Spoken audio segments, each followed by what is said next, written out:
We were lucky. Our pediatrician became just our point person for everything, and she anticipated, I think, a lot of things that we. And she's not a palliative care specialist, but she's primary care. But she's just really intuitive, and Her personality lends to being able to take that role. Yeah, and I think she anticipated things we might need before we did, and she was the one who. I don't even know how she brought it up, but she's the one that told us, which she suggested that we go to a therapist. Yeah.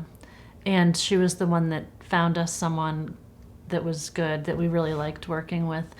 And I think that was really helpful for us, just once a week to talk to someone and just kind of make sure we're on the same page. And sometimes things would come up that we hadn't said to each other, not because we didn't want to, but it just didn't come up. And so that was helpful. And so I think I also watched some of the things on the website about, marriage and the relationship or that kind of stuff, because that really interested me too, because you would read these horrifying statistics about what this kind of situation can do to a relationship statistically. And, and so I think we were pretty aware of that and wanting to really make sure we put effort into that piece. And that's not to say that putting effort in means that it goes how you want it to, but we wanted to at least do what we felt we could, and it, for us, it worked out. For me, going to the therapist was helpful and for a lot of reasons. I'm definitely more of a verbal processor, and so it was just helpful for me on a very basic level just to have a place to go where that's what I was supposed to do, was talk about my feelings about what was going on. And not because we couldn't talk to friends or whatever, but it was just different. But one of the things that our therapist told us, and this is a really simple thing, was the only time we really had a lot of tension was when Steve would get home from work. That was when just, if there was going to be tension or a fight or anything, that's when it would be.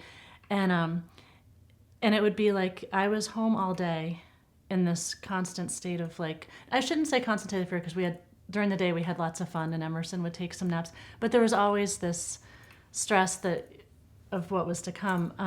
And so Steve would get home from work at about 5.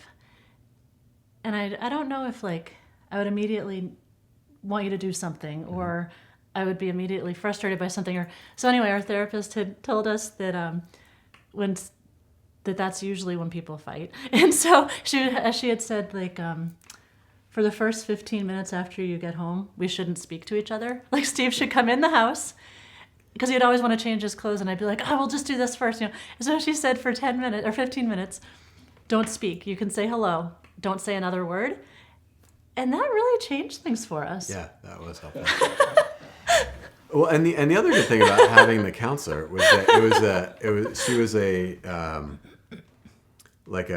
neutral observer, and she was very good at translating between the two of us.